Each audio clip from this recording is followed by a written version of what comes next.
tu, na tutagundua ya kwamba mapumziko haya yanayozungumzwa ni ya mwili, lakini roho inatakiwa iendelee kuwa kazini. Mapumziko hasa ni ya mwili. Katika Kutoka sura ya 35 na ule mstari wa 1 hadi wa 3 ndipo tutaanza kusikia sauti ya Mungu kwetu inayotuelekeza kuhusiana na Mungu aliratibu mapumziko akiwa na makusudi gani, akiwa na makusudi maalum katika mwili wa binadamu.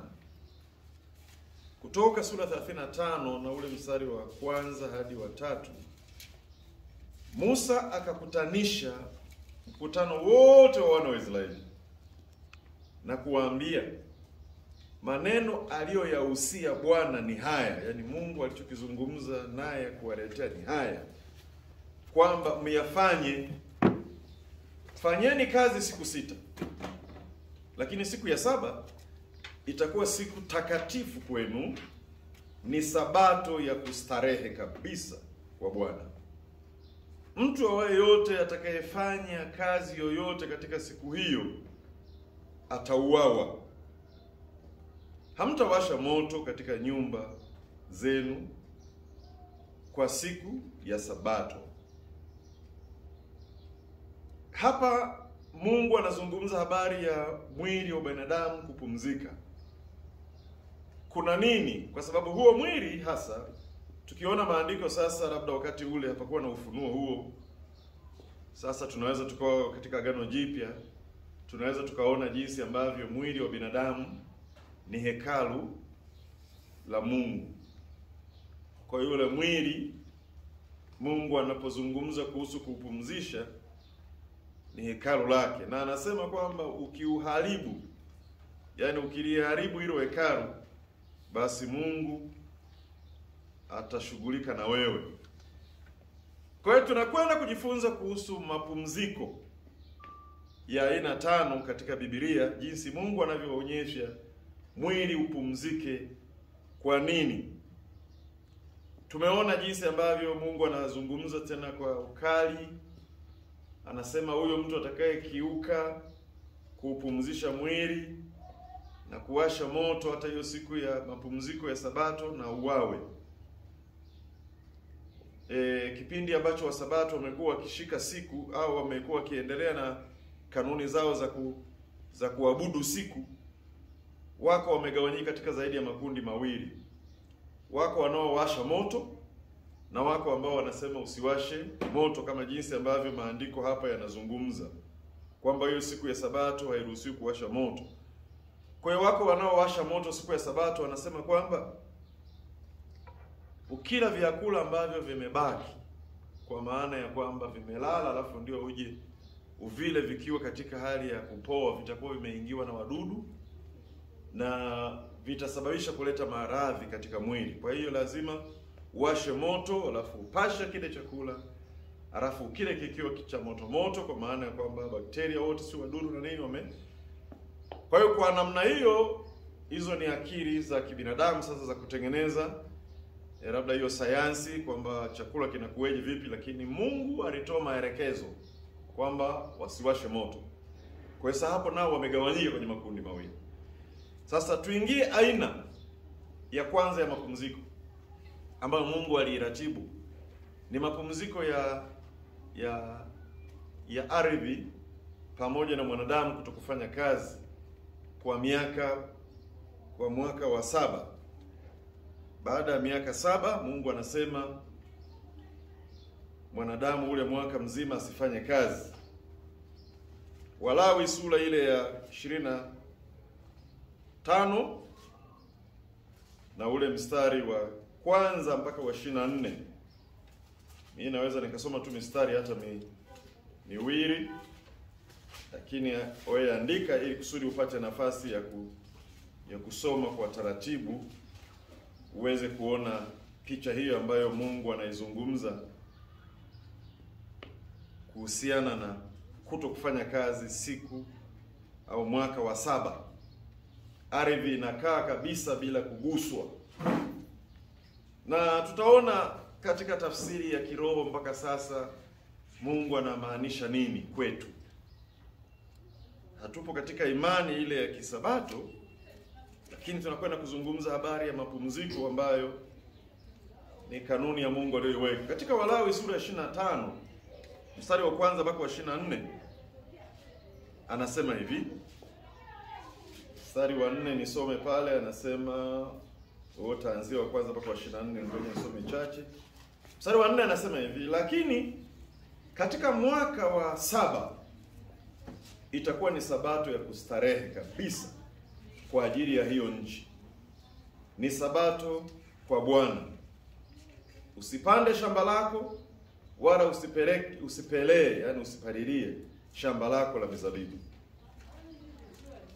Kwa hiyo hapa Mungu anazungumza. Mara kadhaa nimekuwa nikauliza wale watu wanaoshika sheria kwamba mbona mapumziko haya ya kisabato nyinyi mmeyaweka kwa ajili ya wiki tu, lakini mbona hamshiki zile sabato zingine zote ambazo Mungu amezizungumza? Mbona mmechagua zingine alafu hii imeacha? Kwa hiyo kwa ujumla wanakosa majibu. Lakini sisi tunahitaji tujue kuna kiini gani ambacho Mungu anataka mwanadamu aishi katika pumziko ambalo Mungu anaitaka kwamba mwili wa binadamu upumzike. Hapa Mungu anasema kwamba mwaka wa 7, yani mwaka wa kwanza unalima ardhi, mwaka wa pili umelima, mwaka wa 3, ukifika mwaka wa 6 unafunga ukurasa. Ule mwaka wa 7, mwaka mzima wote hauruhusiwi kulima. Yaani ardhi inapumzika na wewe unapumzika, unakuwa tu ni kula basi, lakini hauruhusiwi kufanya kazi tena shambani. Kumbuka kwamba wakati wao hawakuwa na mambo ya maviwanda, vitu kama vinavyofanya kazi kama sasa tulivyo na mambo mengi sana. Kwa hiyo mwaka mzima ardhi inapumzika. Nini kinachozaliwa katika mapumziko ya ardhi? Kwanza, ardhi inapata rutuba ya kutosha, inahuishwa. Alafu yale maongeo, ukiendelea kusoma yale maandiko unakuta anasema kwamba yale ambayo yanajiotea sasa shambani, yale yanayojiotea maotea, yale maongeo yale, kwa hiyo huruhusiwi kuyagusa kwa maana ya kuyatumia. Kwa hiyo watatumia wanyama, watatumia labda wageni, lakini wewe maana yake chakula tayari umeshajiwekeze, kuna akiba ya kutosha. Alafu kusoma mistari mingine inayofuata, mpaka nilikuwa nasoma naendelea kucheka na kutabasamu na shangaa kuona jinsi ambavyo Mungu anavyotengeneza ratiba zake. Ni ajabu sana. Ni ajabu kwa maana yani ukisoma mstari wa 8 sura ya 25 na ule mstari wa 8 au wa 9 pale anasema, ndipo utakapoipelekea pande zote hiyo baragumu. Mstari wa 10, na mwaka wa 50 mtautakasa na kupiga mbiu ya kuachwa mahuru katika nchi yote kwa watu wote waeketio. Itakuwa ni jubilii kwenu, nanyi kila mtu atairudia miliki yake mwenyewe, nanyi mtarejea kila mtu kwa jamaa zake. Turuke tena tuende mstari wa 21. Ndipo nitaamlia baraka yangu. Hapa ndio nilisoma nikacheka. Ndipo nitaamlia baraka yangu iwe juu yenu mwaka wa 6, nao utazaa matunda hesabu ya miaka 3. Yaani maana yake lile shamba katika ule mwaka wa 6, Mungu anasababisha mazao yake. Unapovuna, unavuna mazao sawasawa na ungekuwa umelima miaka 3. Yaani Mungu anabariki. Kama ilikuwa unavuna magunia 10, sasa mara 3 magunia 30, ili ya kusaidie sasa huo mwaka mzima wote ambao hautalima uwe na chakula cha kutosheleza kula tu. Kwa hiyo hapa Mungu anazungumza habari ya mapumziko kwa huu mwaka.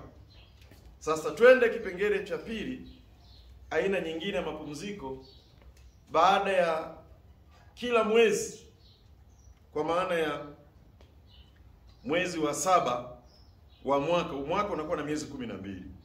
Kwa hiyo mwaka una miezi 12. Kwa hiyo mwezi mmoja unatakiwa kuwa mwezi tena wa mapumziko.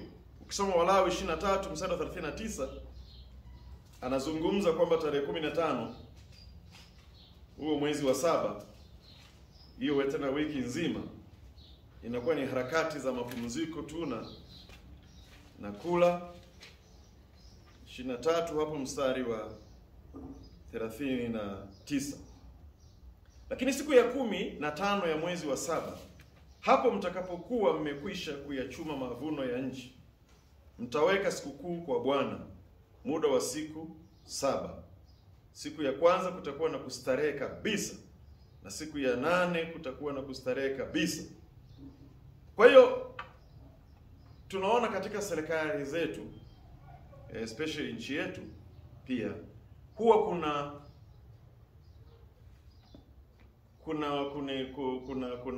kuna likizo. Watu wanakwenda likizo mwezi mzima. Sasa ukifuatilia hii likizo kwamba huyu mtu amefanya kazi muda wote huu, halafu anaambiwa sasa likizo, maana yake mtu huyu apumzike. Amefanya kazi ya kuchosha, kwa hiyo sasa mwili huu upumzike kwa mwezi mzima. Lakini swali linakuja kwamba ni kweli watu wanapumzika?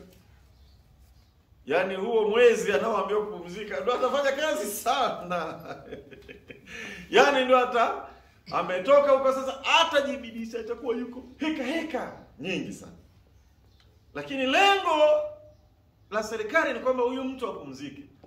Atarefresh akili, mwili atahuishwa, maana yake utakuwa kama vile mtu anaanza upya. Kwa hiyo mwili unatakiwa kupumzika. Mwili unatakiwa kupumzishwa. Huo mwezi maana yake huyu mtu angalau aende hata kama ni kusalimia, kama ni vijijini kwao, labda kama ametoka wapi ni vijijini, aende akasalimie ndugu zake.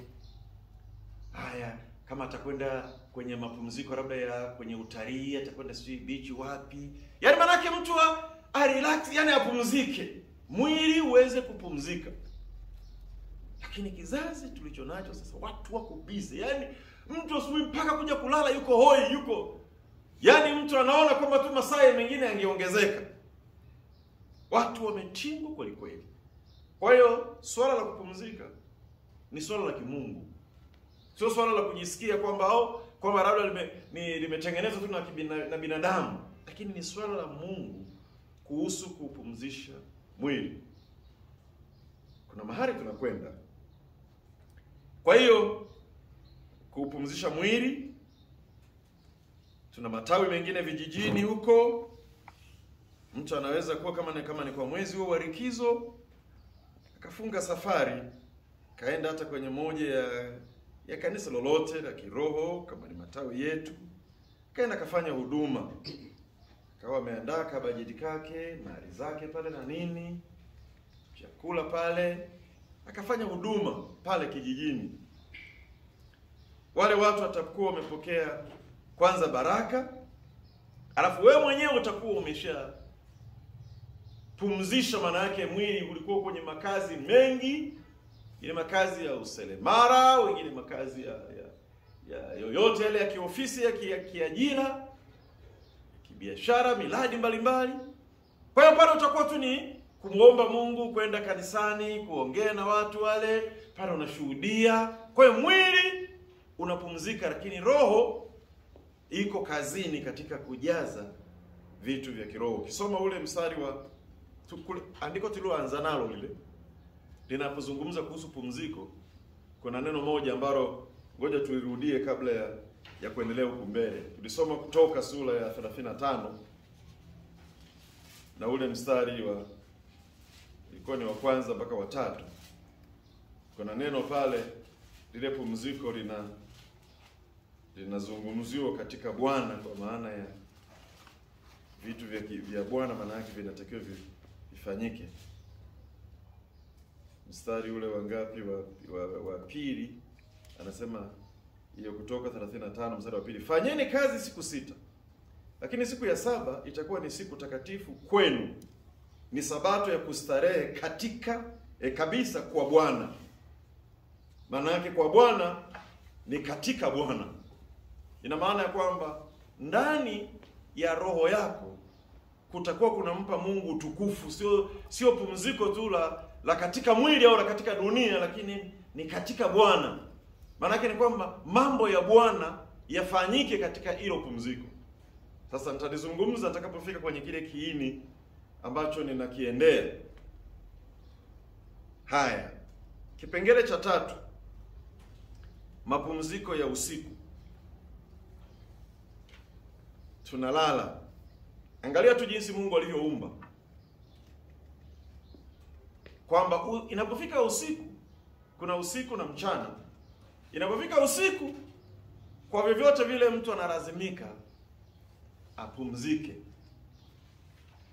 alale.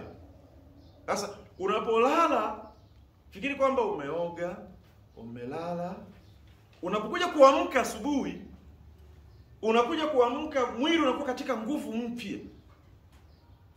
Manake mwili umeshahuishwa, umepata mapumziko. Hebu fikiria kama haya mapumziko ya siku yasingekuwepo, kwamba labda tu unawasha taa, alafu hata kama ni usiku, maana yake wewe kwako unakuwa ni mchana, upo kama ni kwenye kiwanda chako na nini, unafanya tu shughuli usiku mchana. Maana yake yani kwa wiki nzima yani wewe haulali. Hebu jiulize nini kitatokea. Yaani haufumbi macho kama sisi unalala wala mwili unaupumzisha, yani wewe majira yote tu uko kazini. Nini ambacho kingetokea? Mwili unakongoloka, mwili unaharibika. Uumbaji ambao Mungu ameumba, viungo vya mwili na nini na joint na nini, ubongo, maana yake ni kwamba vitu vinaharibika. Tunakuwa na magari, baada ya kilomita fulani yanapelekwa service. Unamwaga oil, unaweka tena oil nyingine, kama ni unaweka kama ni grease, kama kuna kwenye vyuma vingine vinaweka grease na nini, nati zinafungwa. Kwa hiyo gari inakuwa inarudi katika hali fulani ya kiupi. Sasa vyombo vya kibinadamu tunavyovitengeneza wenyewe vinafanywa service. Kwa hiyo yale mapumziko ya siku ambapo unalala kuja kuamka, maana yake ni kwamba mwili unakuwa unafanyiwa service, unakarabatiwa, unahuishwa, unarudishwa katika kiwango cha upya. Wa Japani, nafikiri katika mataifa tulionayo duniani, wa Japani ndio wanaye katika kuutumikisha mwili. Wa Japani ndio wanautumikisha mwili sana. Wao wanafanya kazi za serikali. Kazi ile ya serikali ni masaa 18. Kama umeajiriwa hapo ndio taifa linaloongoza kwa viwanda pia vingi, na tunajua magari mengi yanatoka Japani, hizi Toyota na nini. Kwa hiyo wanafanya kazi masaa 18. Hebu fikiria ndani ya masaa 24. Kwa hiyo masaa 18 maana yake pale masaa yanayobaki ni masaa mangapi? Ni masaa 6. Sasa kama hayo 6, baada labda kuna saa moja baada ya kutoka kazini kwenda nyumbani, labda si uoga, si ule, si na nini. Haya, kwa hiyo maana yake labda kulala angalau masaa fulani. Kwa hiyo hao ndio wanaoongoza dunia nzima. Lakini Mungu ameumba mwili wa binadamu upumzike. Haijalishi ni muda upi, ni masaa mangapi unapumzika, lakini usiku ni maalum kwa ajili ya mwili kupumzika.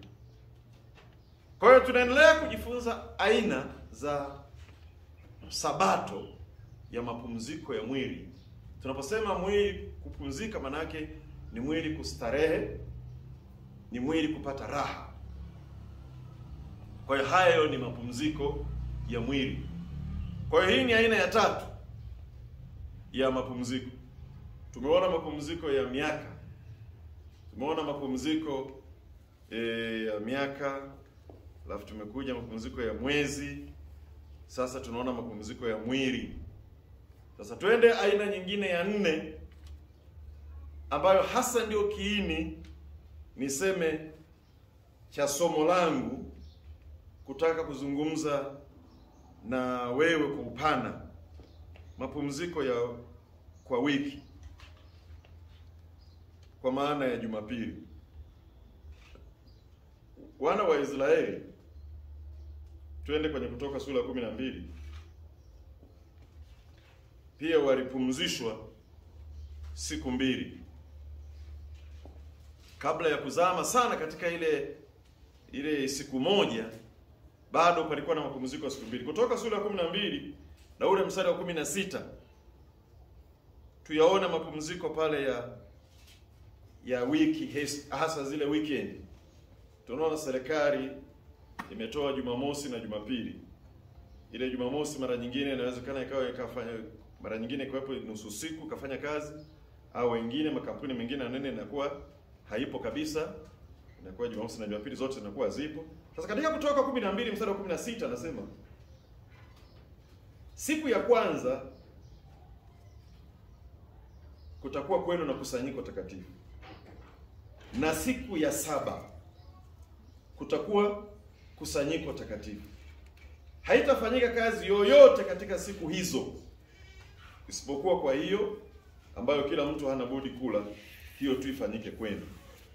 Kwa hiyo tunaona siku ya kwanza na siku ya saba, kwa maana ya Jumamosi na Jumapili. Siku ya kwanza ikiwa inamaanisha Jumapili na siku ya saba ikiwa inamaanisha Jumamosi, kwa tafsiri hii. Kwa hiyo maana yake katika siku hizo wakaambiwa ni siku takatifu, hawatapaswa kufanya kazi. Kwa hiyo watapaswa kuwa na maabudu ya kumwabudu Mungu. Na nimetoa mfano wa serikali, nayo imejikita katika hilo kwa kufuata niseme maandiko labda, na kuruhusu wafanyakazi wapewe nafasi ya kupumzika. Ijapo ufahamu wa kibinadamu bado unashindwa kuelewa kwa nini wanapewa kupumzika. Wao siku za kupumzika ndio wanajiingiza kufanya kazi ngumu kuliko ambavyo wanakuwa maofisini na kazini. Leo watu wako busy, kizazi cha kutingwa, kila unayomgusa nimetingwa. Kwa hiyo nafasi ya kupumzika haipo. Kwa hiyo mwili unakongoloka, mwili unaendelea kuharibika, mwili unaendelea kuzalisha magonjwa mengi mbalimbali, kwa sababu mwili unatumikishwa, unafanyishwa kazi katika kiwango ambacho Mungu hakuumba hivyo. Na Mungu alitaka kwamba huo mwili uweze kupumzishwa. Kwa hiyo lazima kuikariri ratiba na maelekezo ya kimungu ili tuweze kwenda vizuri. Kwa hiyo tuliona kule nyuma anasema katika Bwana, kwa maana ya kwamba kama ni lile pumziko la mwili, maana yake habari ya ibada haisimamishwi, isipokuwa ibada ndio tunahimizwa kwamba ndani ya mapumziko haya ya kufanya kazi mwilini. Kwa hiyo kazi za mwilini ziachwe, lakini sasa mapumziko hayo yajikite katika utumishi wa kimungu, ili roho iweze kula chakula cha kutosheleza. Mapumziko hayo yana maana ya kuifanya roho. Nilikuwa naangalia hapo kuhusu Mafarisayo. Ukisoma ile Luka sura 18 mstari wa 12, walipokuwa wanaongea na Yesu, wanamwambia kwamba Bwana, sisi tunafunga mara 2 kwa juma. Inawezekana Jumamosi na Jumapili, tunafunga mara 2 kwa wiki. Kwa hiyo kwa nini siku za mapumziko Mungu anazitaka kwamba ziwe zina huduma za kiroho? Ni ili pia roho iweze kujitajirisha. Muda wako wa kusoma Biblia, muda wako wa kutimiza misingi 7 ya uhai wa Mkristo, kuomba, kufanya huduma mbalimbali za kimungu. Mungu anataka mwili upumzike. Na hii ni aina ya 4. Nikienda aina ya 5 alafu nirudi tena aina hiyo ya 4. Aina ya 5 ya mapumziko ni ile mapumziko yale ya milele.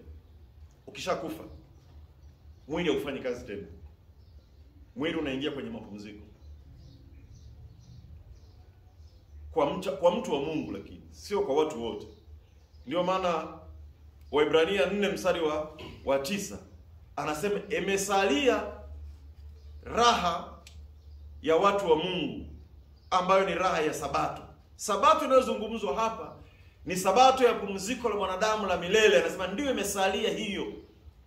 Hapa azungumzi Sabato ya mapumziko sasa ya mwili duniani.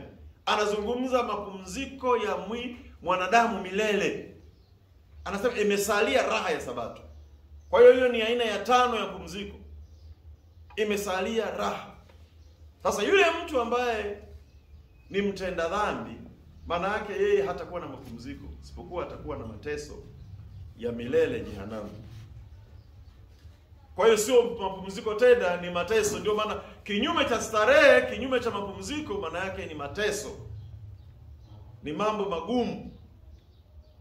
Kwa hiyo imesalia raha ya Sabato kwa watu wa Mungu, mapumziko ya milele ambayo yanatusubiri mbele. Tutavaa mwili mwingine, lakini roho. Ndio maana hata katika haya mapumziko ya kawaida niseme kwamba kama hata ni ya kila siku, yale masaa 24 ambayo ndani yake kuna kulala na kuamka, bado unaweza ukaota njozi, unaweza kukutana na Mungu katika njia mbalimbali za usiku, bado roho itakuwa inaendelea kufanya kazi, lakini mwili upo katika mapumziko. Kwa hiyo tunaporudi katika mapumziko ya wiki, kwamba tumepewa mapumziko, hebu jiulize wewe unayazingatiaje? Kule nyuma tumeona maswali kwamba, au mara nyingine nimekuwa nikihimiza kwamba hata zile siku ambazo mara nyingine hata zile sikukuu maalum ni muhimu sana kuwashiriki pamoja hata na ndugu. Wewe umeokoka, unajua Pasaka ni nini, unajua Krismasi ni nini.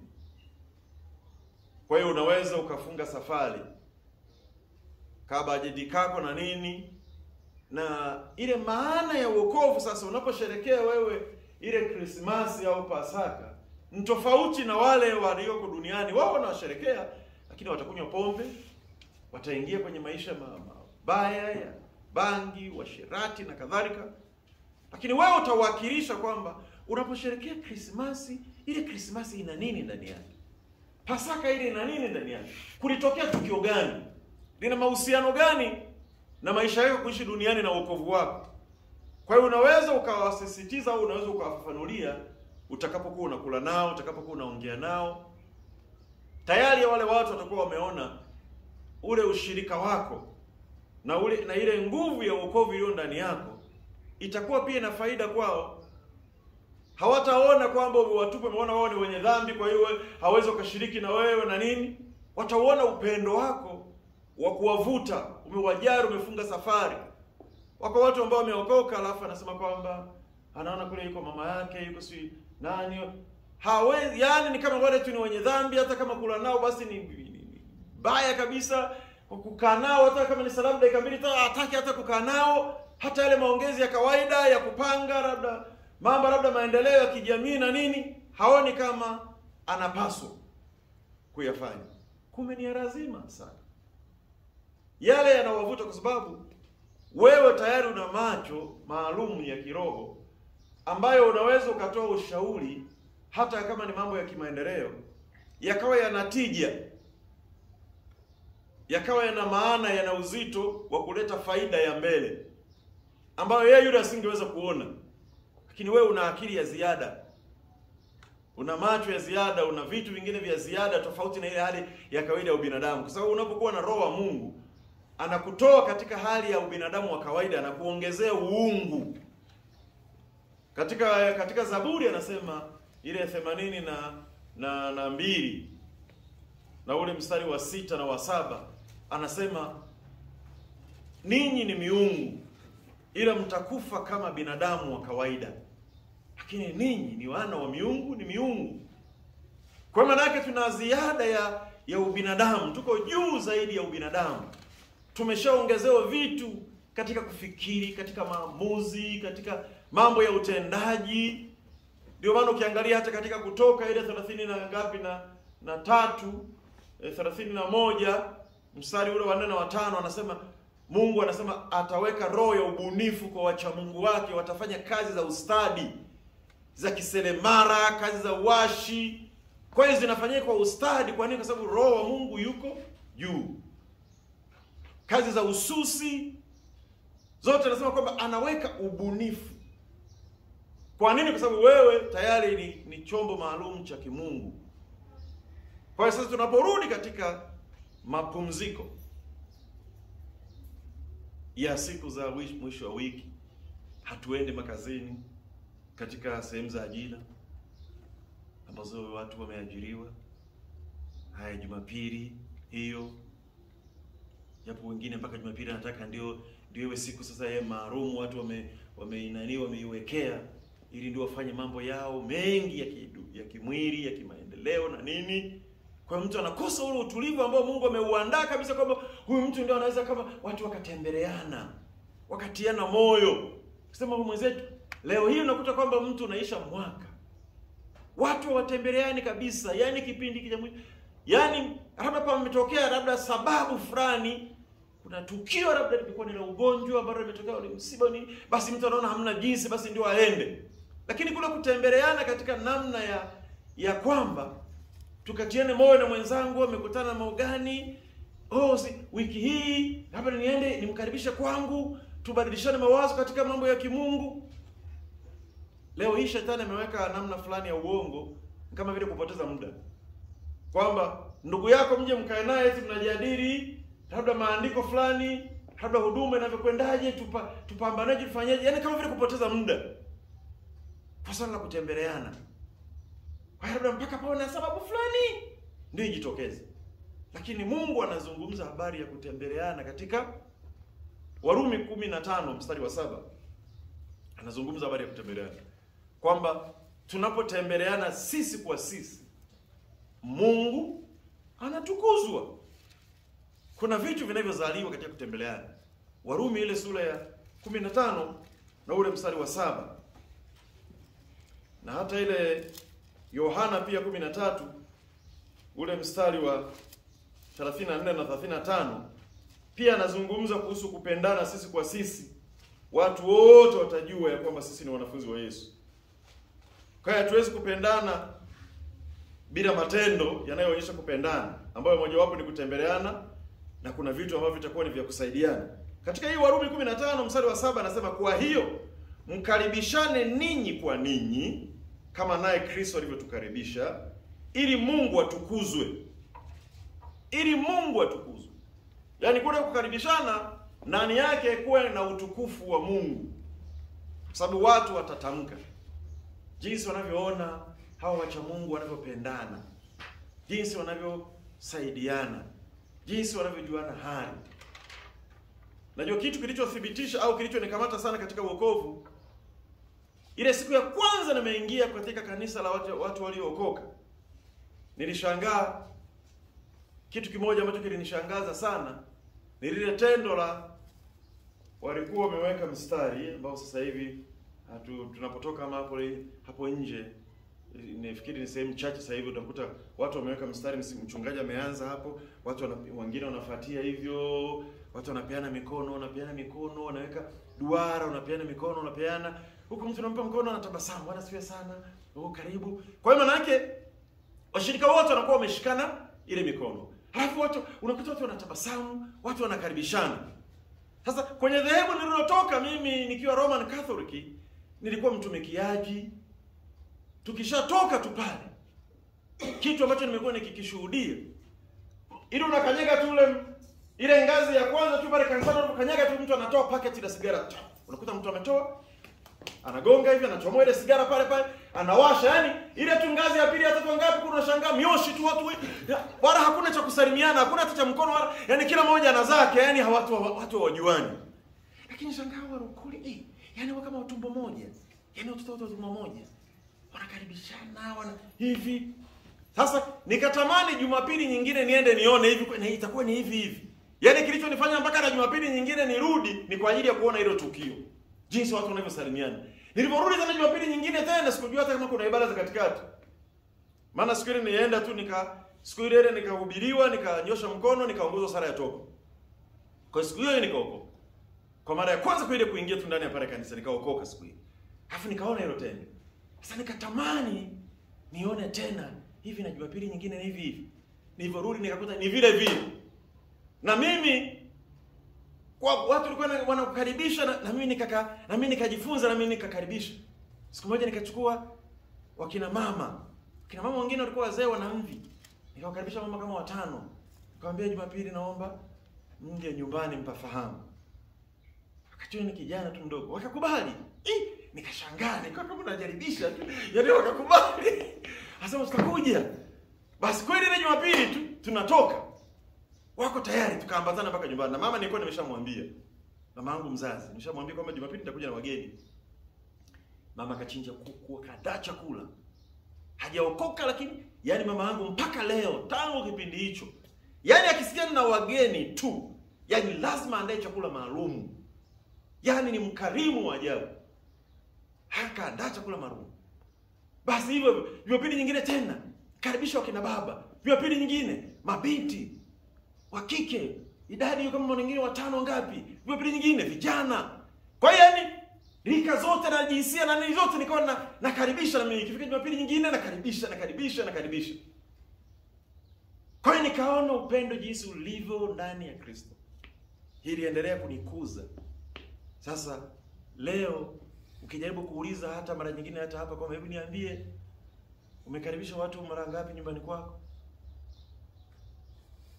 Unaweza ukaona aibu hata ukaona kama mchungaji ukaona kwa nini niuliza hata swali hili. Utashangaa mara nyingine kanisa zima labda unaweza kukuta watu watasio yani ni aibu. Mara nyingine nyumba aliyopitia alipofika yani ilifika ni kama vile kwa nasibu tu. Yani tu kwa sababu ndio uko hapa nani basi, lakini kwamba mtu yani ameenda kwa mtu kwa kufunga safari kabisa kwamba ameweka ratiba kwamba nitaenda kwa fulani kwenda kumtembelea. Yani kabisa kwamba ni dhamiri ambayo imepangwa. Ni ya kuhesabu. Wengi mara nyingine mtu amebabatizwa tu basi tu njoo hivi imetokea tu hivi. Lakini kula kujipanga kukaribisha mtu. Karibisha hata kama hakuna mahali pa kukaa. Watakaa chini kama kuna mkeka. Usiende siku wazima sio wahenga wanasema sio vya kuazima visitiri. Kwa hiyo mara nyingine wewe unakwenda unaazima sio viti sio makoche na nini, mtu anakuja anashukuru, Mungu nakushukuru umembariki mtoto wako, angalia jinsi alivyo na makoche na nini, kumbe umeazima. Kumbe pale angeweka mkono jambo fulani, angekaa hata pale kama ni chini, angekula ule mlena na dagaa ule kuliko kujiingiza kwenye mikopo mingi huko. Basi angekula kile chakula ambacho unakula. Maana maandiko yanasema kwamba angalau kikombe cha ng'aa ya maji tu, thawabu yako haitakupotea. Kwa maana yake ni kwamba ule uwezo ulionao, kile kilichopo, mwenzako anapojua pia hali yako, atakuombea kutegemea na jinsi ambavyo ameona. Kingine atakatia nguvu, mwingine atasaidia. Kuliko kujiingiza katika eneo ambalo sio la kwako. Lakini jambo la msingi tunaloendelea kujifunza ni juu ya mapumziko. Kwamba ule muda wetu wa mapumziko ambao umewekwa weekend, huo ndio tuutumie kufanya mambo ya kimungu.